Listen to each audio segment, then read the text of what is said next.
How can I ask anybody in my life to turn up and to do what I'm like, for instance, what I tell you to do if I don't do it for myself? So that was a pinnacle point in my life where everything started to shift. And to this day, the more I focus on becoming a better version of me, the more my life just becomes better around me.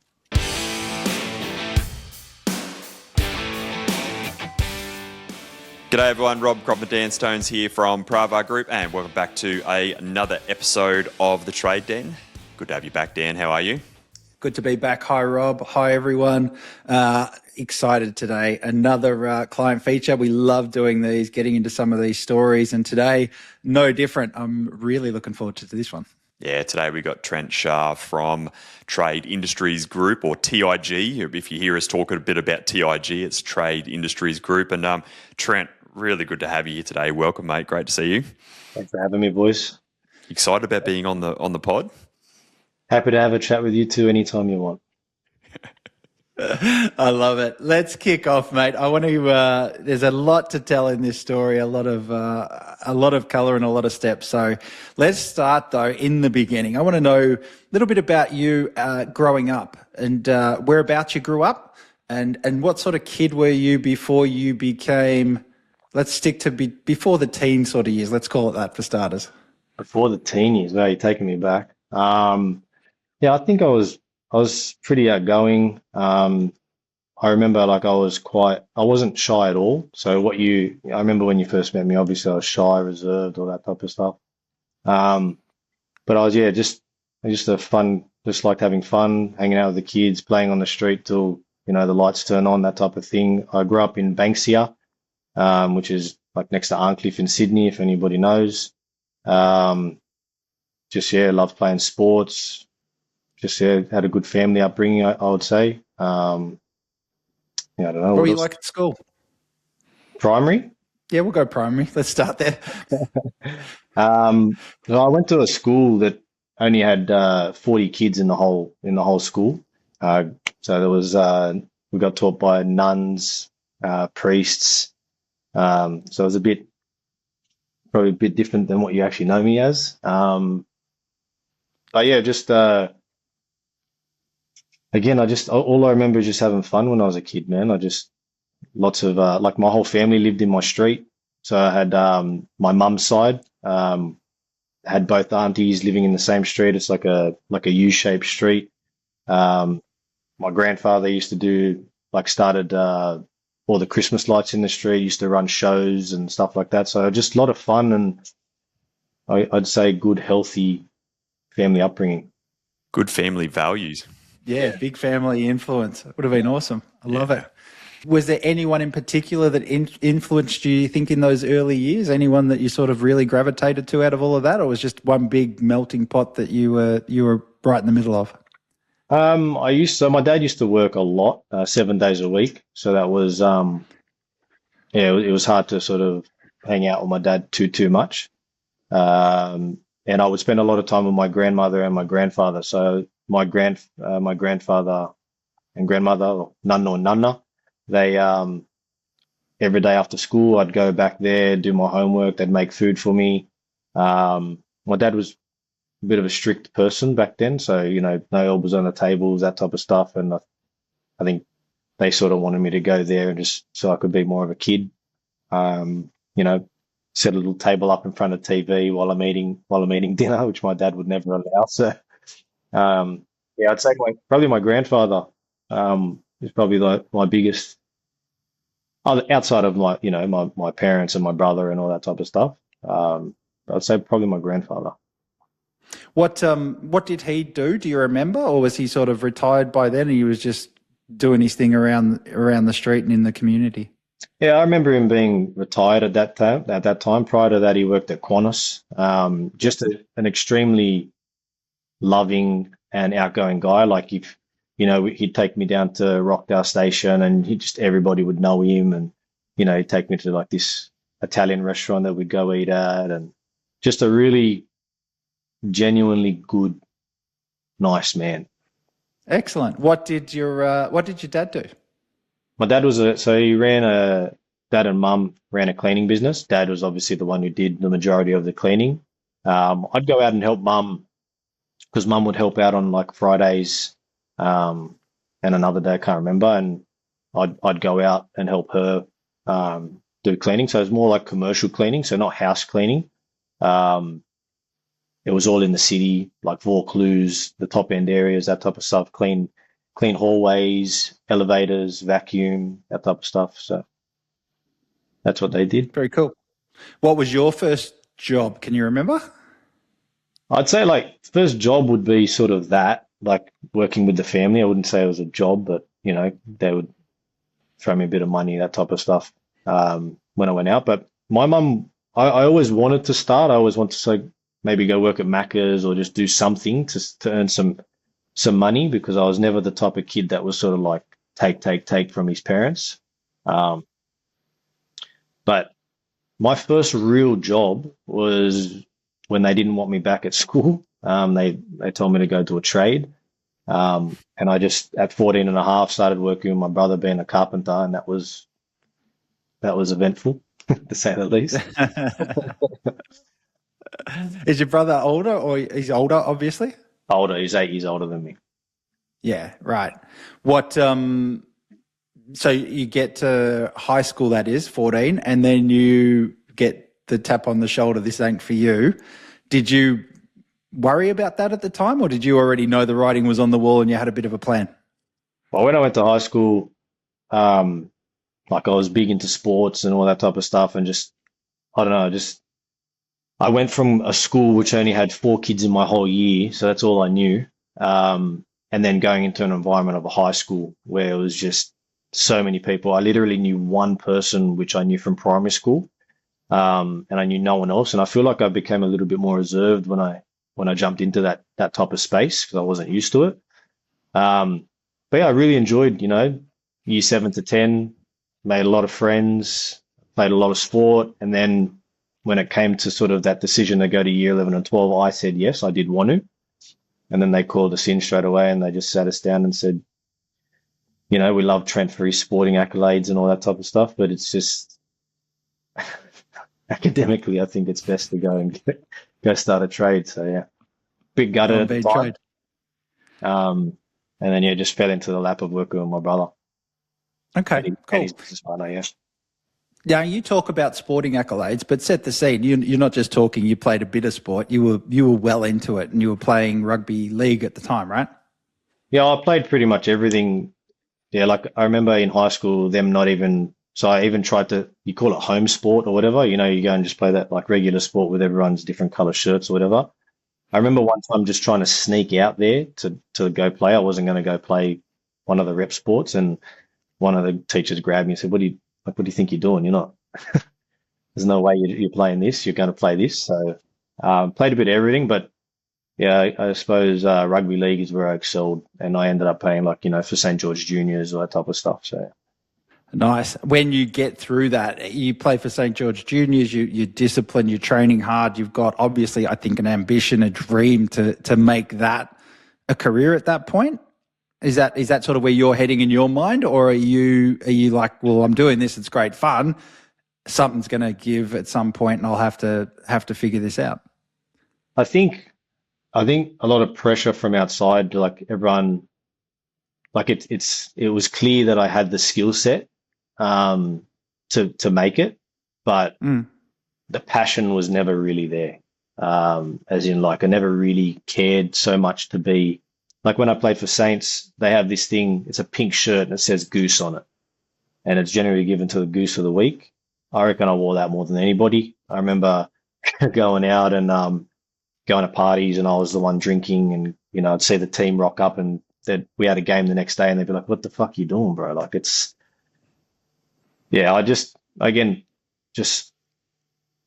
firmly believe anything you want, you need to be passionately focused at.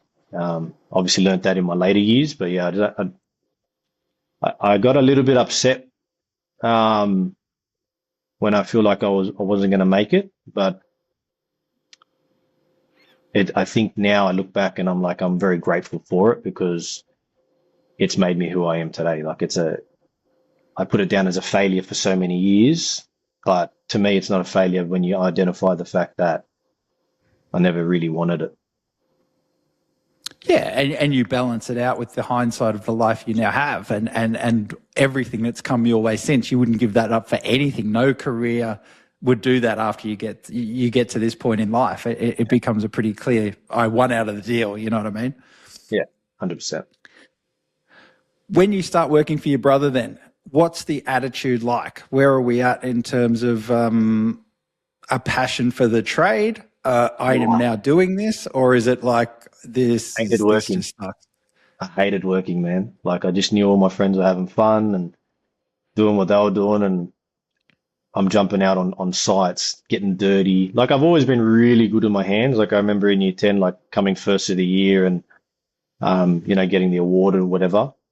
But man, I fucking hated being out on site. I didn't want to be there. I remember tripping over string lines and my brother yelling at me and throughout my career, it's my older brother, like it's like my third dad. I've got my grandfather, my dad, and him. I've got so many dads in my life. Shooting gun nails at me. Just yeah, it was tough, but I feel like, man, I couldn't be more thankful now. But fuck, I just hated it. I can't tell you how much I hated it. Did you do your whole apprenticeship with him and stay with him for a period of time, or was it like I'm out of here and you took it on somewhere else? No, I stuck it out with him. By 18, I was a tradie. He threw me in the deep end a lot in a lot of situations for me to learn. Um, and like I said, when I was a second year, for instance, I used to work with tradies that I knew more about my trade than them who had just finished. So I now in hindsight couldn't be more appreciative of what my brother and his business partner did to me. In a good way, like it was all constructive and good, but just hard. It was just really hard going from just running amok in school, um, and then having to really put your head down and physically work because, obviously in the trade game, if you muck around, literally, I feel like you can die if you're not following the safety protocols and stuff like that. So yeah. For sure. Did you get a sense of I want to run a business like this one day, or not even close?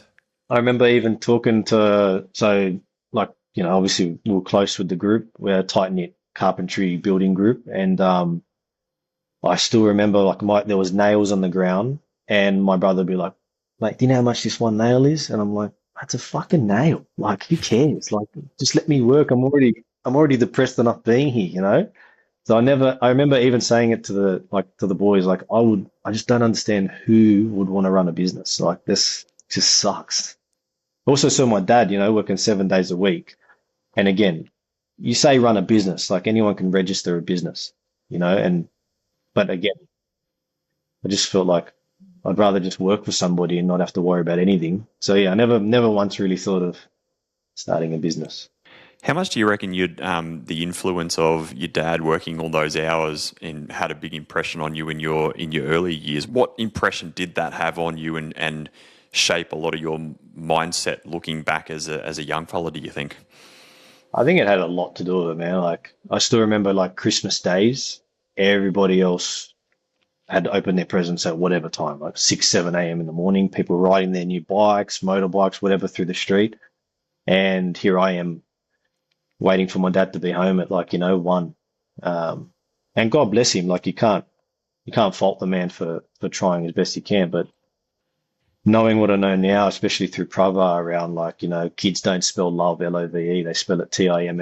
And it would have been nice to hang out a bit more, with my dad and stuff like that throughout that time. And I feel like it may have had a negative effect to me looking at work, if that makes sense. Like, oh shit, like work's hard, work sucks, work, you have to work. So yeah, I feel like it maybe played a negative. I took a negative out of it. How much did it shape your attitude towards your desire to not want to work or your ability or what you wanted to achieve in your own life? How much do you think that, looking back now, how much did that mold you in terms of your own desires and your own goals and results you're chasing in business today, do you think, from all the way back then? it's something that I taught myself to think that work is bad. Um, Hard work is bad. Anything to do with that type of thing. You know, if I wasn't sitting on the couch watching a movie, everything else was bad, for instance. Like if I wasn't, yeah. How do you reconcile then as you're getting older, as you're doing your apprenticeship? Like, what sort of future did you see for yourself at that time? What was the outlook for you in your own head? Like, what were you thinking?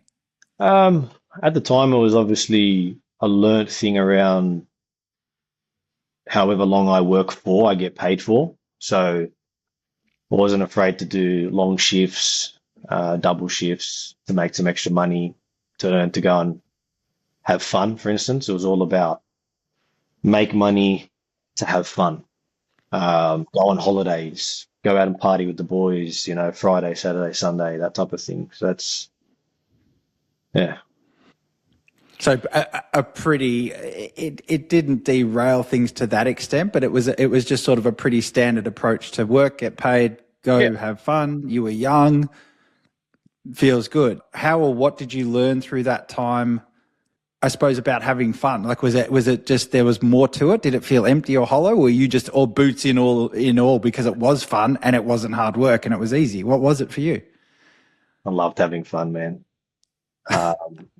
Obviously, I still do enjoy having fun, but the fun I was having was a bit different. You know, my dad liked to have a bit of a party as well. You know, watching, you know, my brother and his friends have parties. Again, being 8 years older, me being younger, seeing that type of stuff, seeing me defining what fun was, if that made sense. Like, fun was alcohol and just the boys and running amok, man. Like, I remember drinking when I was very young, very young. Did So, you have that feeling that that's why we work hard, to play hard? Was that yeah, sort of the overriding mindset you had at the time? That's the only reason why you'd work hard, because the harder you work, the more you get to play.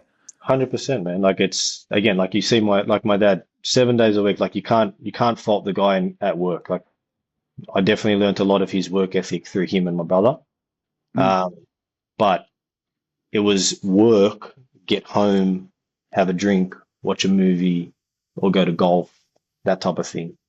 Um, so yeah, I associated fun. Like there was a time in my life where literally I don't think I could have fun without getting on it. Yeah, for sure. Now, the reason why this conversation is so important is because a lot of people don't realise or understand that the behaviours that they do are often unconscious based on the experiences, either the good, the bad, or the ugly, when we're younger, and that was the reason why I was asking before from Trent, going, what did you take from that? Because when someone grows up in a really strong family environment, those values often influence into someone. So knowing that Trent lived in a cul-de-sac with all family around him, that's shaped Trent to be a family man that he is. But also seeing the experience of his mum and his dad working their ass off, there's obviously that influence of that's where Trent's got a good work ethic from. But it's also what has defined Trent to want to chase a life of freedom and fun and all those types of things, because of the negative connotation that's been attached to seeing his dad never around 7 days a week, not only getting there till 1 o'clock on Christmas Day to be able to open presents. And we see this a lot in coaching, don't we, Dan, where a lot of guys come to us who their dad or parents or someone's often run a business and they were never around. It's the old Cats in the Cradle song. It's a big part of why we do what we do here at Pravar, because of my own experience. But a lot of guys come to us in coaching because it's almost like, I don't want to be like that. And they're trying to be the very opposite of what their parents were, but all of a sudden they become like their parents, kind of thing. Like, we see that so much, don't we, Dan? Yeah, and it takes time, I think, before it makes sense, because Correct. you're in the middle of it. You're doing it. It's learned that way for you. It's just the way it was wired up. And once it's wired up, then it's like, well, how do I take this? Like, is it how much more fun can I have? How much harder can I work? Because those are the two ingredients. Everything in the middle is up for grabs. So in your journey, Trent, that idea of work hard to have fun, did you go down the work harder path or the more fun path? What sort of was the how did this sort of play out as you get older and you start to have a life and you have more money, presumably? Was it to work harder or to work smarter, or was it just to have more fun? Where did you sort of play, and where did it get to in that sense?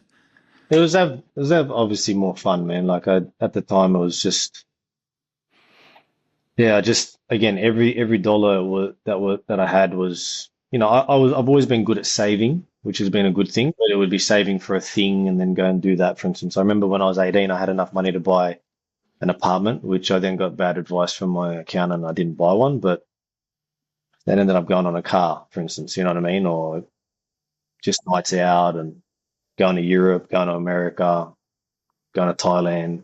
Yeah, it was just all about having fun. That's what I even remember a time when I used to go to festivals. I strongly remember me saying, I will never ever stop doing this. Like I really thought that this was my calling, was to get messed up and have fun. Like that, it's look back at it now, I'm like, wow, like Yeah, that was life. Like this is what life's all about. That was all it was all about.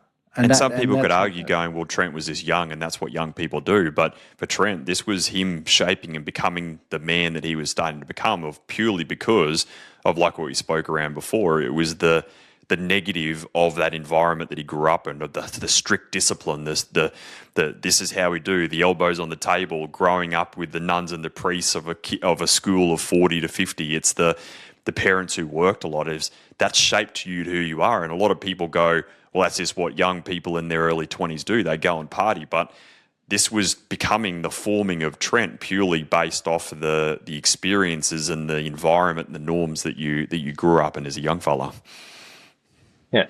Does this then, Trent, lead to, at some point, like you just said, I can never imagine not doing this. I want more of this, more fun, less work. And then you start to wire up in your mind, well, how do I do less but have more time or more resources, more money for fun? Is that sort of where your mind then went to? Like, just how do I minimize the effort to maximize the fun factor? Yeah, of course. Of course it did. Obviously fast forward a little bit, I had enough of, I quit from my brother because they bought all this insulation when that government scheme was on for roofing insulation. Yep. I remember being stuck in roofs and just being itchy all the time. And it didn't take too much longer where I just called my brother and said, bro, like, unless you get new work, like put me back on carpentry or something, I'm done. And he's like, man, this is what we've got for now. So I said, I quit. And I've tried everything, man. Like I've done a bit of sparky work. I was even installing car radios for Strathfield Car Radio at one point, driving trucks. Plus you hear, like, back then it was like when the era of coaching just started coming out, and there were other coaches sort of like, systemize this and become, free and do nothing. And it's like, okay, cool. I was sold on it, I was sold on it. I was like, oh, I can do this, and so yeah, it was make it easier. And I did some wrong things as well in life, to make some quick money, and won't get into that, but it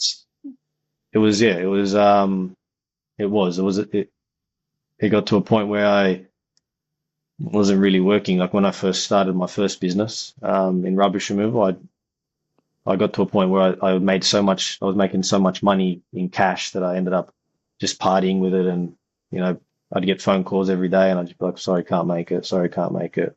So yeah. Yeah. So you say it was your business. This is the thing, right? You have got the ingredients. You have got the ability or the opportunity to have a business, build an asset, do all those sort of things. You did that in that rubbish removal business. So you bounced around from carpentry, bounce around jobs, get to rubbish removal. You do this with your partner in business, in life in many ways, Tyrone, and you guys start this business. What was the plan at the time, though? Why did that business exist? Or was it just to have more fun? Like that was just the vehicle it was? Like, why did you start it? To be honest with you, I actually started, what happened was I left carpentry and building.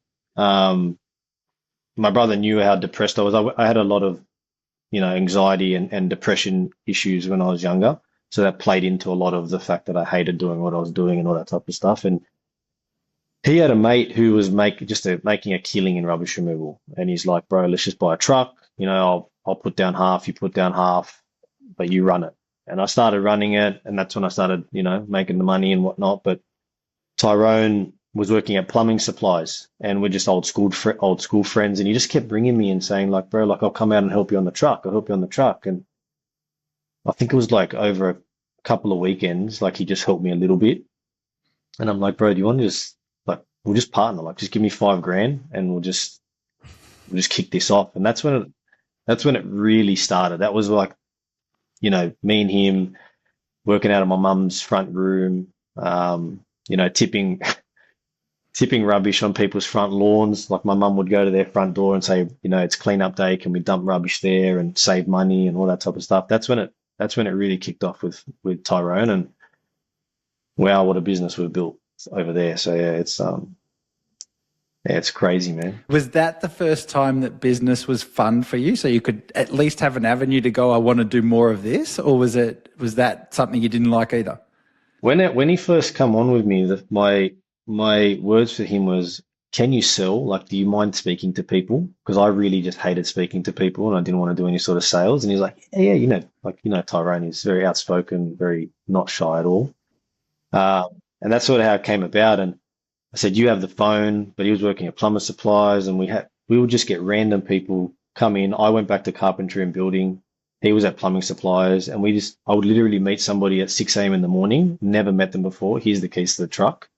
Just call me throughout the day and we'll work it out. And that's sort of like the beginning of it, if that made sense. And I did, I started with Action Coach. It was Action Coach, was the first business coach I went through, and they sort of opened my eyes a little bit, but I ended up leaving them. And then I went to like other coaches from there. But if it wasn't for coaching, I don't think I really would have seen any good side of business. I would have just thought it would have been similar to the way I work, spend your time. And yeah. So yeah. What were you looking for in coaching, be it Action Coach, be it the others you bounced around with? What was it that you were looking for at the time from having a coach? Back then, I never really even though my dad and mum owned a cleaning business, I only associated that as a job, if that made sense.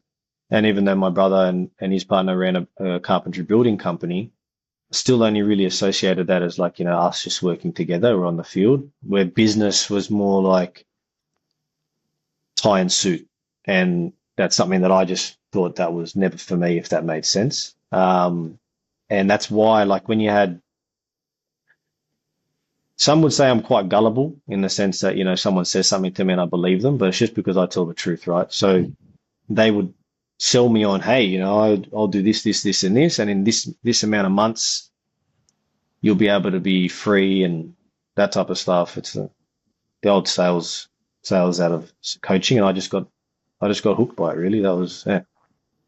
So would you say that you'd bought yourself jobs to this point in the business? Was that sort of the mindset? Because we see that a lot, don't we, Rob? That guys get into business to buy themselves a job, and you can easily stay stuck there if that's all you ever do.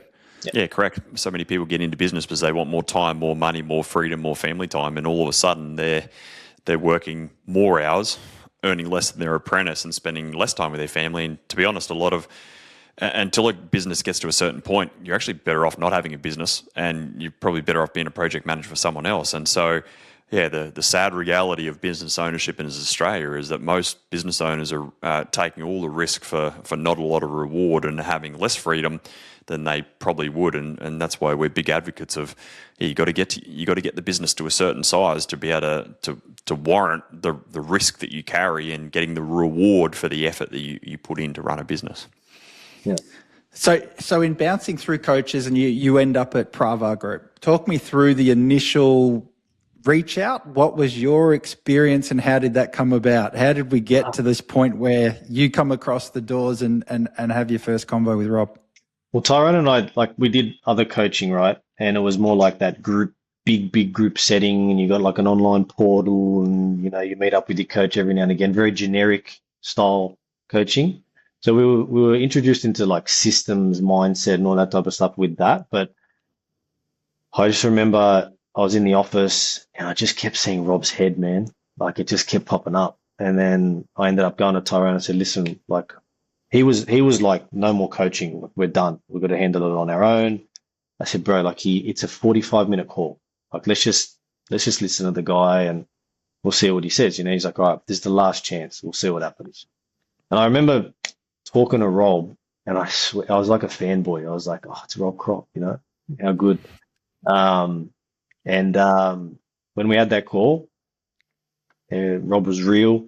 Um, he worked out some things very quickly that we didn't see, and that's when we were ready to press go with Pravar.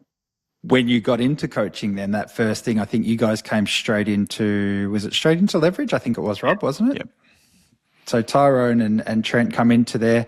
You're running rubbish removal at the time. That was sort of the initial business that comes in. Yeah, we had branched into demolition and asbestos removal as well. And yeah, that was, I could be wrong, but I'm pretty sure we worked out that our labor cost was like in the 90 percentile. Now, I dare say 95 percentile.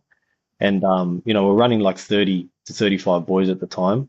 And we just thought, boys are busy, we're making money. But ultimately we weren't. So yeah, that was a rude shock. And I remember there was like a wait period before we could enter leverage.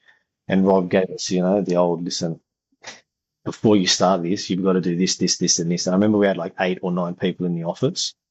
And I was like, classed as general manager, thinking I'm like, I was just working on systems at the time, like trying to map things and do all this crap. And Rob's like, bro, no, you got to go back into operations. You got to get rid of this person, that person. This person's got to go back out on the field. And we just did it. And as hard as it was, you got to remember, I still had the mindset of I didn't want to work at that time, So throwing me going from the top seat back into operations and having to really deal with everything, it was hard. But I don't know, just a trust. There was just like a trust with Rob. Did you enjoy leverage? Did you enjoy that experience? Like, it's hard work. It's the exact same thing that you've signed up to coaching to get the answers, in your mind, probably give me the answer, give me the fix, give me the solution so I can get out. I can stop doing this so I can get on with having fun and going on my journey. Did you enjoy it, or was it a real... It was tough, man. It was tough mentally to do it, but when you start seeing those micro wins and being told to celebrate those micro wins throughout the process, it really helped. And like I said to you, like, Tyrone and I looked at each other like after the call and we said, listen, like if we're making this decision, we're giving it everything we got and we're going to see what happens. Because if we just go half-assed at it, what's the point of it? So, yeah.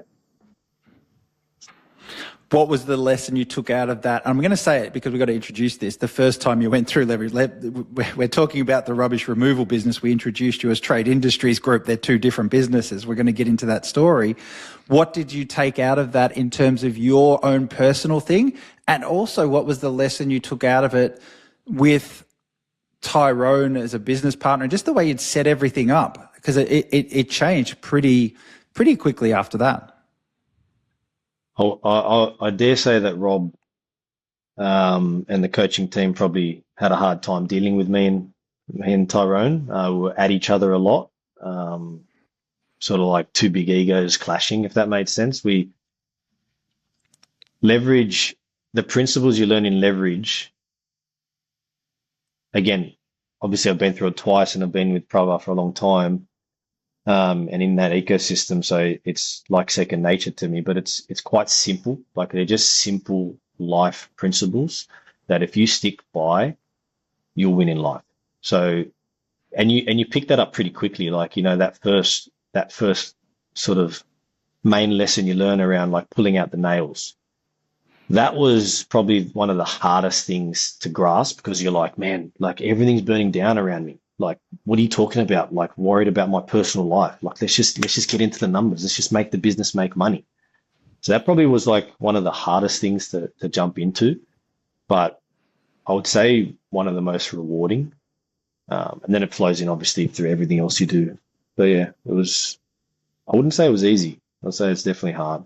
So through that journey, I remember doing nails with you, and it was a real I think it was a rough period, but it had to be that baseline of what's reality. What is the real truth? And where do we go from here based on that real truth? In time, you get to a point where you leave rubbish removal and TIG. Now, I'm interested to know, was TIG bubbling away in the background as another thing you guys were on at the time, or was it something that you went out to set up? Because that's you coming back into carpentry, back into building and construction, the one place where you probably said, I'm never going to be here again. Yeah. You ended up going back to, and you had to walk away from, or not walk away, I know you're still active in the business sense, but leave that behind, that partnership, the day-to-day with Tyrone, and go back. Did you feel you were taking a backward step? And even before that, just explain that story and what actually happened. So TIG was born out of the fact that we were losing work in the demo company to builders who would just undercut the demolition quote in order to just get that moving, if that makes sense. And, again, we were in rubbish removal. I wanted to keep it simple. But Tyrone was always so much more ambitious than I was. And it was like, he could see what skill set I had. And he would say, man, like, let's just get into demo. Like, come on, like, let's just get into this and let's just get into that. And then it was, bro, like, you're a builder. Like, let's just do building. Let's just start a building company. And it's like, I still remember to this day saying, like, man, use my license, like, use my credentials. I don't want to be in building. Like, I left, I sold all my tools. I didn't want to be a part of that. And it was a big thing to start it, but he was sort of running it a bit. It wasn't like a full-blown building company at the start. So, yeah, and then just making the shift to go over, that was, again, from the initial working with Rob and you and Pravar, like, I went from, like, where I thought, like, was where I wanted to be at the top, and then just going bang straight into operations. And then I sort of like started like rolling backwards, if that made sense. I was like, I just want to relax. Like, I don't want all this pressure on me. And I remember I ended up back out on the field and welding up trucks and just saying, guys, like, you just handle the office, and that was in ATOS, in ATOS Industries. And Faisal had come, like, we used to actually work for Faisal in the demo company. He was a PM, and he lost his job during COVID, and coincidentally came across just as a demo supervisor, which, yeah, he's not a demo supervisor. He's all about organization. He's unbelievable at project management, estimation, all that type of stuff. But being on the field, the man he was in COVID came in and started working with his hands as a laborer just to feed his family. And he came on board, and I remember the first or second day, I had him out on a job and we were repairing. We started doing some carpentry work for insurance, and we had him on the scaffold, and he just, again, he's not a tradie. And he come up to me and he goes, what do you reckon, man? Like, I'm doing good. And I said, bro, like, you're not meant for this. Like, like, in the nicest of way, you're shit, you're not really made for labor.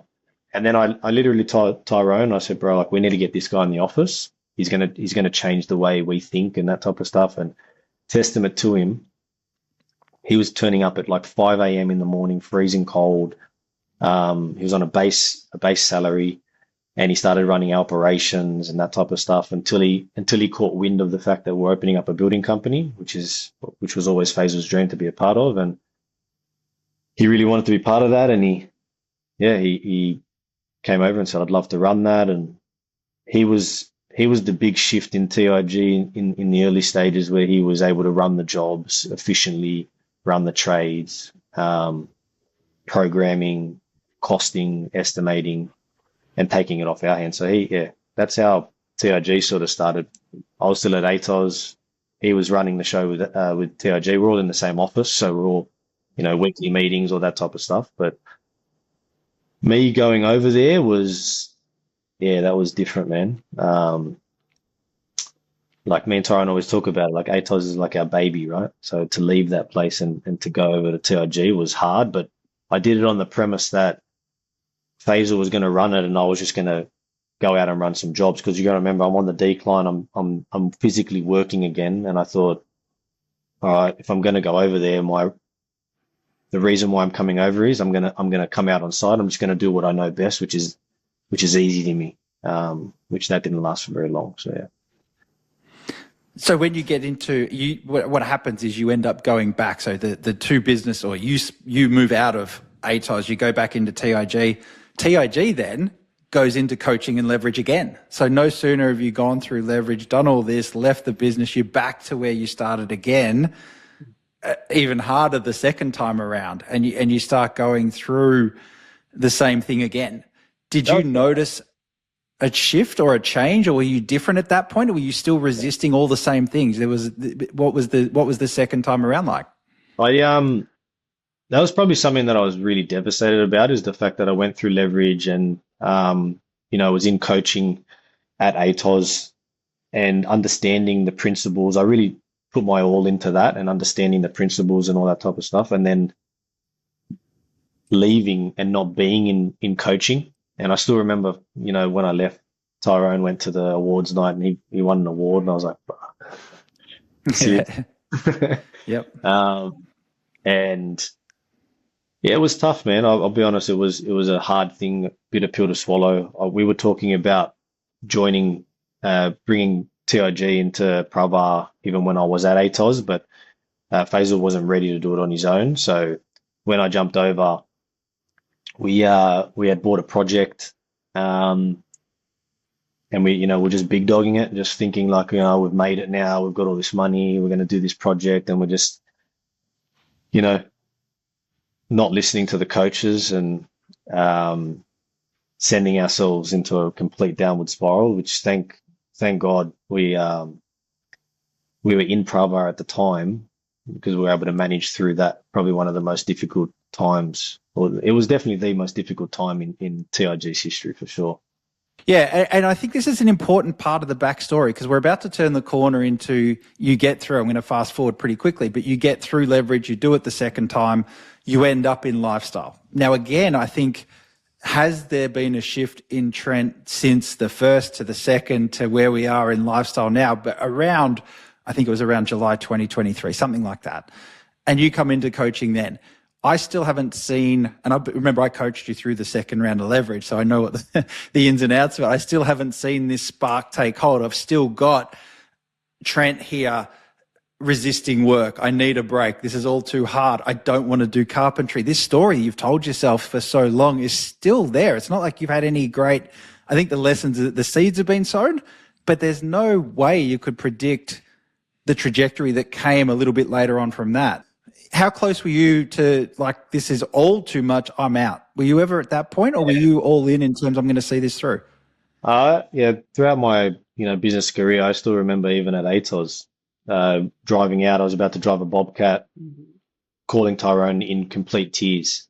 I can't do this anymore. I've got to leave, blah, blah. Like, so that carried through the first leverage. If you've got the recording, I think I cried when I got up and spoke to everyone, and I think I did it again in the second leverage. So the pain was always there. And yeah, going through the second time leverage, like, learning and understanding it is one thing, making the implementation. But when I was at the dinner that night, asking both of you, like, what podcast do you guys listen to? And, what is this and what is that? And you guys just like, bro, fucking settle down with the books, the podcasts. Like, you've got all this knowledge banked up in your head. Like, just trust yourself and do it. Like, just take action rather than just keep trying to learn. And it took a little while for that, that penny to drop, but I would say that was a big defining moment of, like, listening to two guys that I'm, completely look up to, and for you guys to tell me that. Again, it took a little while into lifestyle, because again, when I went into lifestyle, I think I retracted. Big group, the best of the best in the industry, people on the stage, people talking on mics. It completely different to, like, the small tight knit group we had in leverage. Moving into lifestyle was like a big sort of shock. I'd almost assimilate it close to me going from primary to high school, if that makes sense, going from 4 people in my class to 100 and something in my year, that type of thing. So yeah, it was a bit of a shock. And I feel like I went back to my old ways of just retracting and going into my shell, initially. So yeah, that's probably why you didn't notice any big shift at the time. Yeah, we noticed that as a real point for you because and looking back, it was a defining point for you because by following this story along so far, what you were chasing is the silver bullet. You've been looking for the silver hit. That's why you did action coach, and then you moved to that coach, and you moved to that coach. And how do I build this big team around me at the expense of your bottom line? And how do I put myself in the GM position when this business really didn't? And so we had to. This whole thread of this conversation is you've been avoiding the hard work. You've been chasing the silver bullet, and that's why that conversation was so pivotal. And this is why, as coaches, Dan, it's amazing. We've got to be wary of we've got to be really mindful of what we say because it can have a really big impact on someone, or it can have a big negative impact on someone as well. But that was a very positive impact where we were like, mate, stop listening to this, stop reading that, stop looking for the next hack or the next idea or the next podcast or the next book or the next fucking shiny light or the next system. Is just do the work, mate. And that will be what gets you the life that you desire. And it's amazing that one conversation at dinner can put you on such a different trajectory in business and life. Yeah. Yeah. Do you think when you heard that, and that was end of leverage, we're still talking, there was months of either resistance or still just doing it Trent's way. And I think we've painted a pretty good picture of what Trent's way was to that point. Did you get another glimpse of this, or was there something at home that you were dissatisfied with? Or was there something in the business or within yourself that you were dissatisfied with? Because over time, little things did start to change. There was penny drops that we could see happening. But more than that, it wasn't just you taking it on as knowledge or a secret key or a silver bullet, as Rob said. It became a habit. It became a real thing that you held on to for whatever reason, and you stuck with it and you did the work. Was there a driver beyond just sounds like it could be the magic bullet I've been looking for? Or was it literally, I'll give everything a shot and one of these things surely has to work, because they all sound like they make sense? I think being a father, I still remember, I think it was like early on when my son was born, I just, come home from a bender and he come through the door and sort of shunned him away. And that was like a initial thing, which was, it moved through to when I had more kids, then into second time of leverage. So it's a bunch of things that came together. And that penny drop, there was another major penny drop around being the lighthouse. That whole story about, lighthouse, tugboat, that was an absolute pivotal time for me to hear that, because to understand that people around you or your environment around you, your kids, whatever it is, it's not what you say to them that gets them going or gets them going in the right direction. It's how they see you. And we touched on it earlier before. You don't even realize it, but you try and avoid being, for instance, drinking like your dad did, or, partying or whatever that is. But you're watching that, you're seeing that. And for me,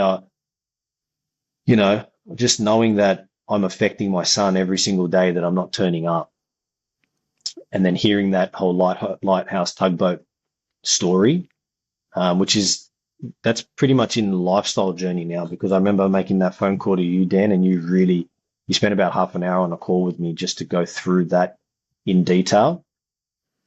That was probably like major shift. Like after every lifestyle event, man, like you come home, you're pumped, you're like, oh yeah, like, I'm going to do all of this, but then it just fizzles away with life, right? But that I feel like is like the major turning point. Everything was stacking, was building up in my mind. And then to get the understanding of, all right, Trent it's, that that balcony version that we speak about in Pravar.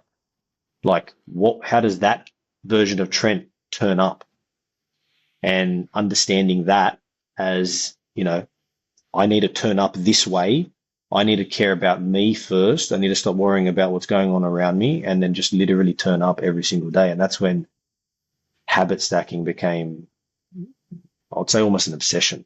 It really did. And I think what we then get to, and we'll come back to the habit stack, and we're going to come back to some of these things and some more of these principles, but what we're really talking about, and I don't know if you saw it in the moment, but is the idea that there's a possibility for generational change here. Because you're absolutely right. It was what you'd seen. You were doing what you'd saw, and you were either trying to avoid it and you end up doing more of it because it's all you know. That's the generational continuation of what's happened previously in your story. The generational change happens, and all of a sudden the whole world tips on its head. I think Rob said it before, is like me looking for that silver bullet, for instance. Like that's what I've grown up around. It's like, got a headache, take a Panadol. Got this, take this. You want this, take this. You know, seeing the coaches, you want to be free, do systems. Like it's been in my face my whole life, and it's like marketing. You're a marketer's dream. You know, I am literally a marketer's dream, straight out. Like it's just like sooner they get on a call. Did you know if you do this, this, and this, see, you're gonna make millions. Like, you're gonna be free. You'll be on a beach somewhere. And I'm like, oh really? Wow, okay, Yeah. always sign me up. That makes sense. You know? So yeah, I think that's getting out of that mindset, and like I said, from that leverage dinner, like just fucking do the work. Like just do the work, bro. Like that's the biggest thing.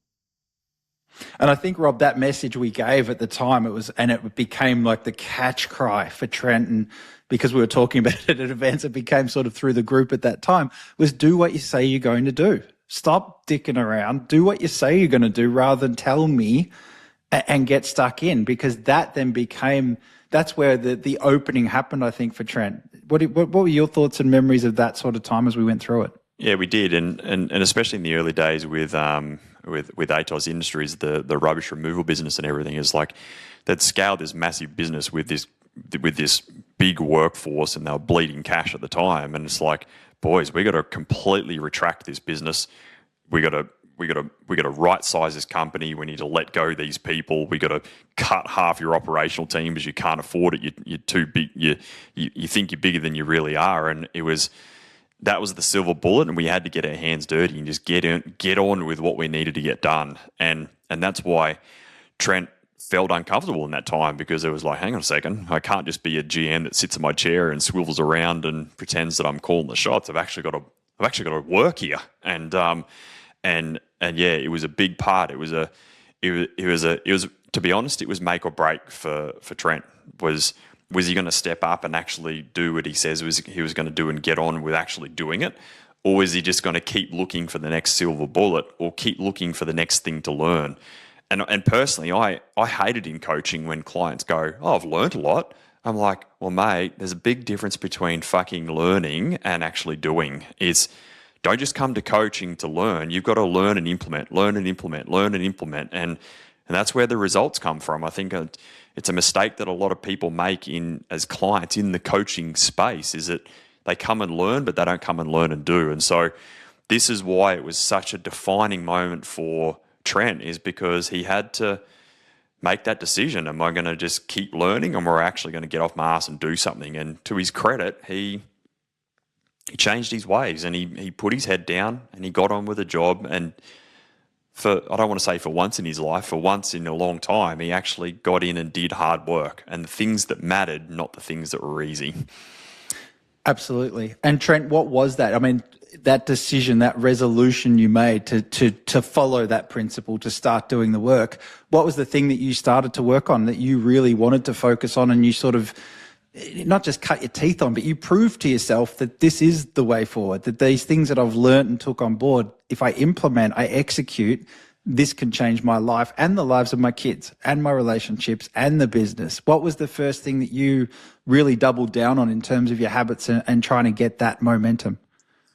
For me, like working with the lifestyle group and just how supportive it is and all that type of stuff, and you listen to other people, and man, what would happen to me is prior, I'd be like, oh, fuck, I've got to do that work. Oh, and then I start thinking about it, and it's like that, it's making the decision to do it.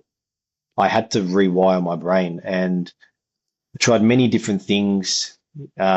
Started habit stacking. That's probably the biggest thing for me is in Pravar. It's like, one habit at a time over time. So give us a real example. Where did that lead to? Like the habit of doing what versus what, My and how biggest did those habits line up? my biggest one was ice baths. That was the one habit that broke the pattern. Like, listen, I don't think that, all these benefits that everyone talks about ice baths is what it is. For me, it's the decision, doesn't matter. And I started in winter, it's the decision to get in that freezing cold water in the morning as the hardest decision. And from there, if I can make that decision, the rest will flow.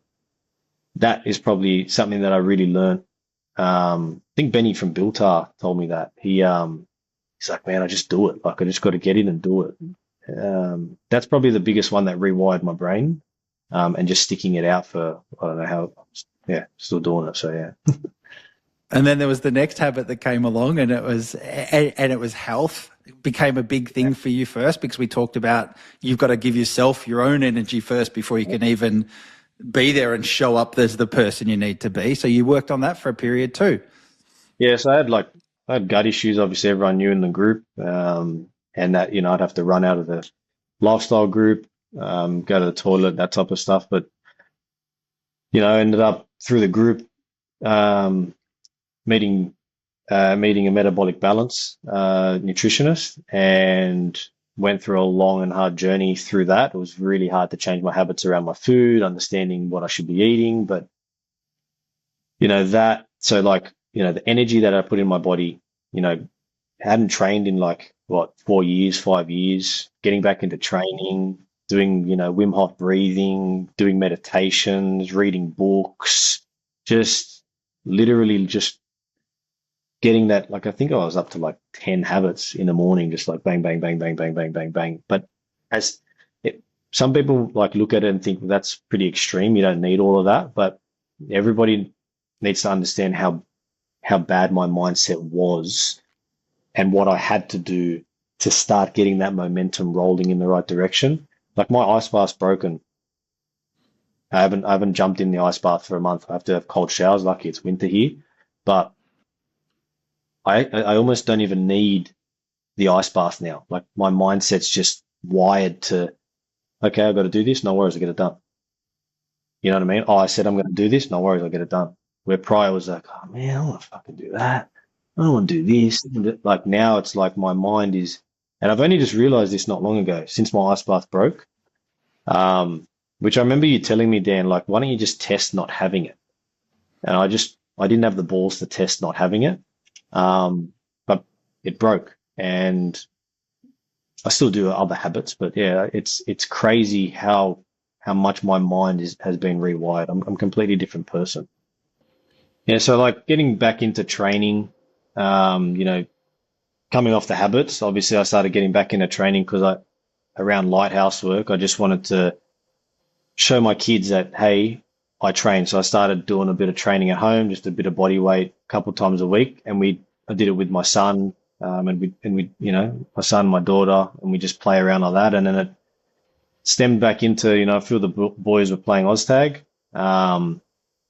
And it's funny how when you're putting yourself in this positive state mindset, you attract, the same people. And the team I jumped into, they're the best, man. Like, they're positive. It's exactly the team environment that I needed. Jump back into that. I sucked at first. It was really hard to run around, to be honest with you. But through my health journey and all that, I dropped a bit of weight, started getting better again, and then started getting asked to play reps again, to the point where we ended up winning the championship, which was pretty cool. Now I'm back into playing Sunday footy, it's NRL tag. So I just think getting back into team sport was another thing that I really needed, and I think it tied into like being part of the bigger group at Lifestyle too. Is like, when you're there, you feel like you're part of the team. It's so good to see, mate. And I think this is the thing, you did that. Tell us a little bit about what you were noticing then at home as well. We've talked about the lighthouse, the tugboat. The driver was to have the generational change for your kids to see that. How did that show up in the house? We've seen how it showed up in your own health and your journey. how did the household transform over that time? The light, like, yeah, just turning up for myself. I remember when I like having the call with you about, and you telling me about Lighthouse Tugboat, like in detail. That was around Faisal was going through a tough time at the time, and I didn't know how to handle it whilst also trying to run the business and that type of stuff. And, testament to him, like, I just turned up as a lighthouse and he literally just backed me, like from the get go, when we turned from, because he was running TIG. So me stepping in and then the coach is saying, listen, you guys need to flip roles. Faisal's the man at running sites and delivering work.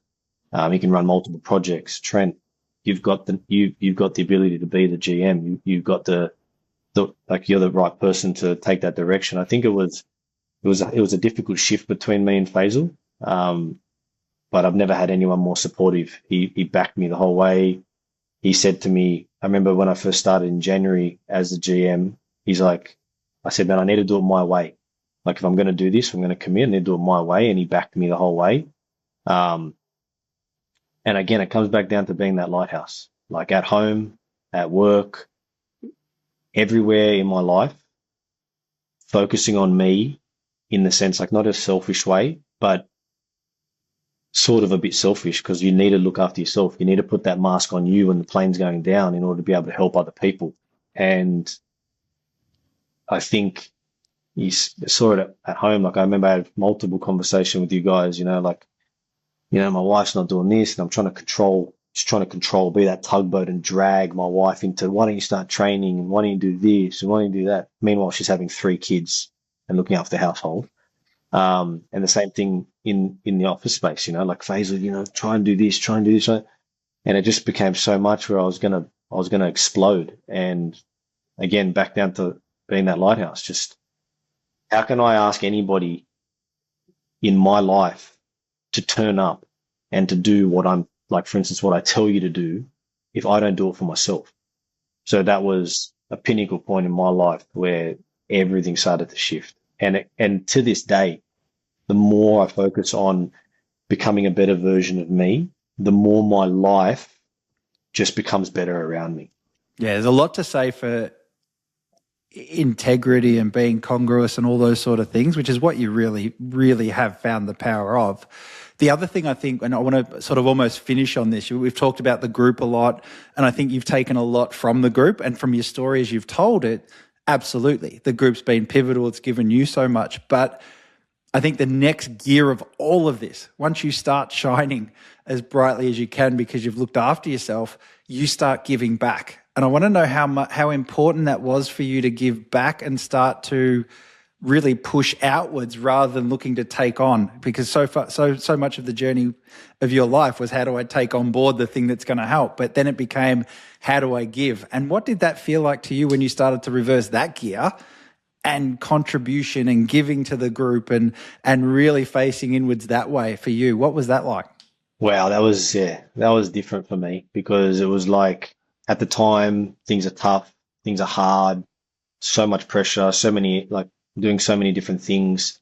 And the thought of giving back was like, oh, when I get to this place or when I do this, for instance. But then you go through the exercise of the balcony version of you and you understand that in order to get what you want or to be who you want to be, what's the story? Just be that person. Do what that person would do. Like it's so simple, right? And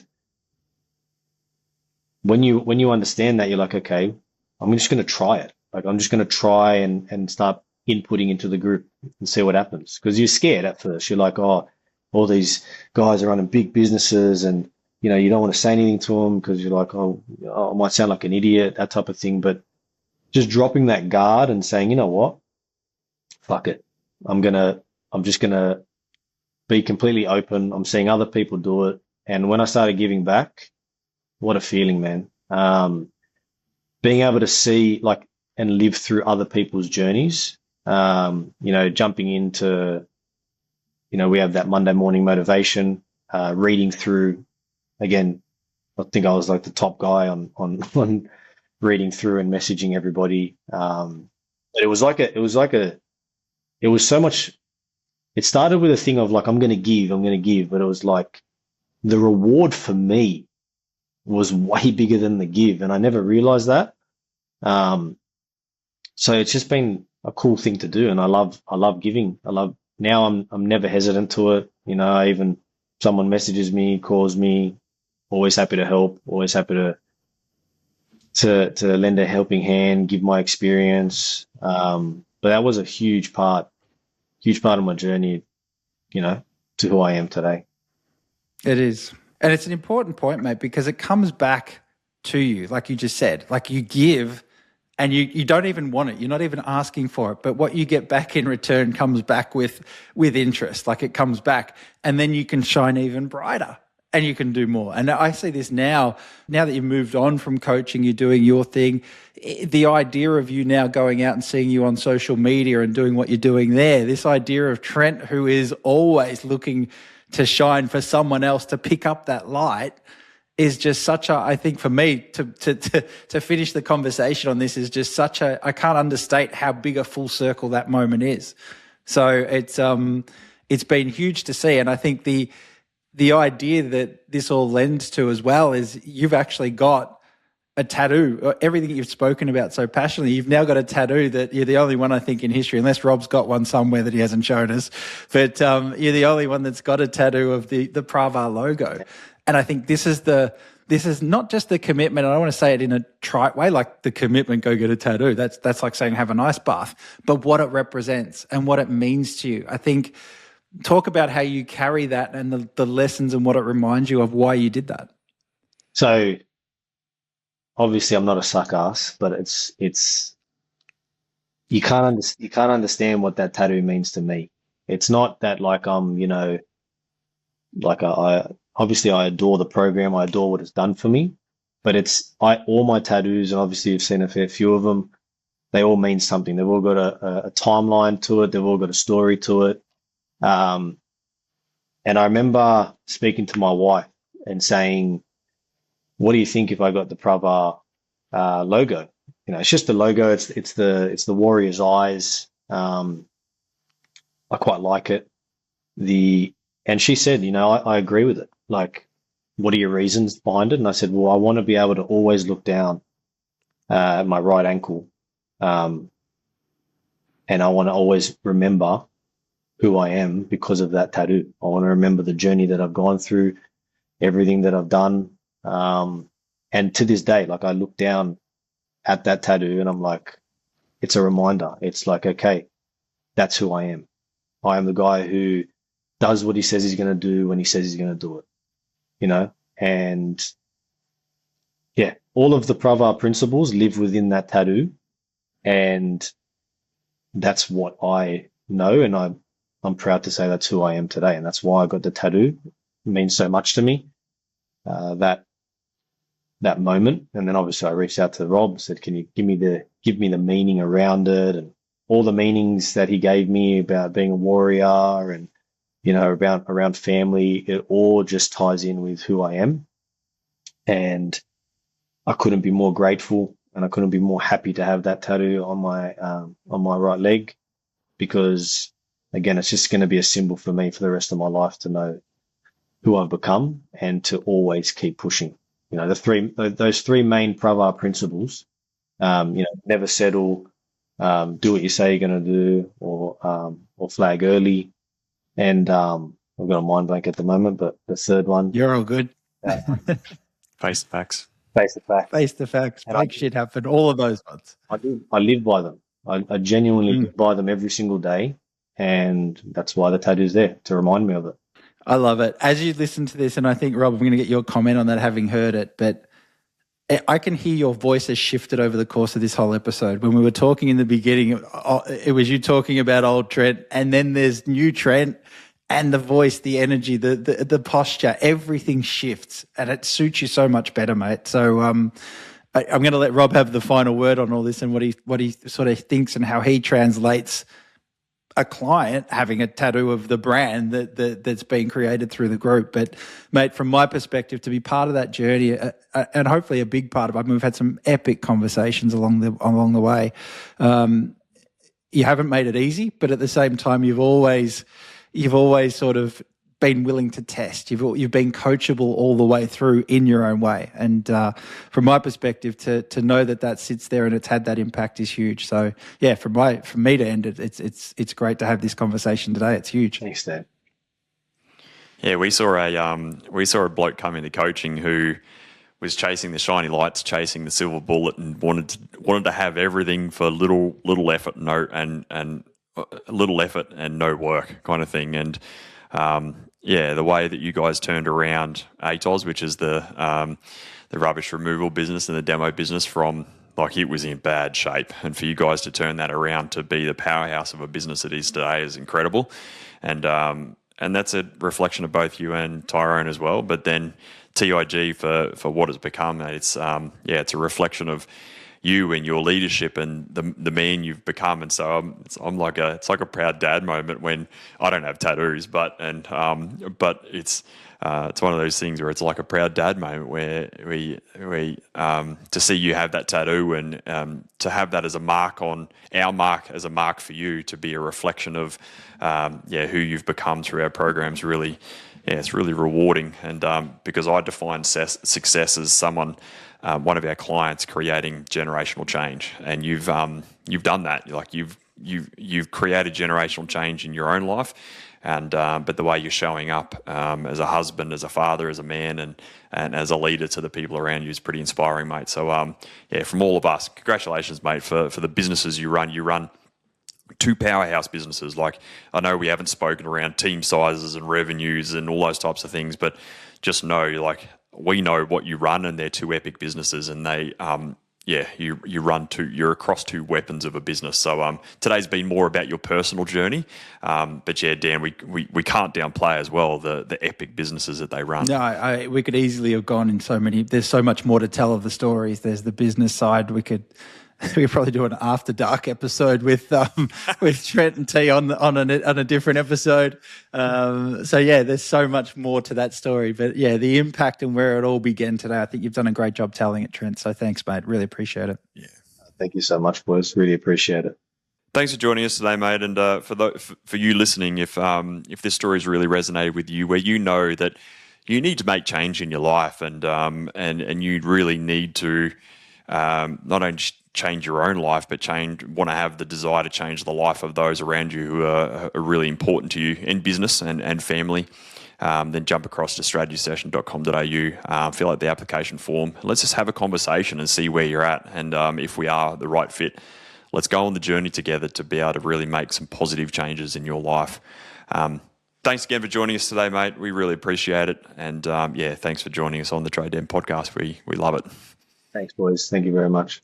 Thanks for listening in, and looking forward to coming back to you soon with another episode of the Trade Den. Until then, take care. See you soon.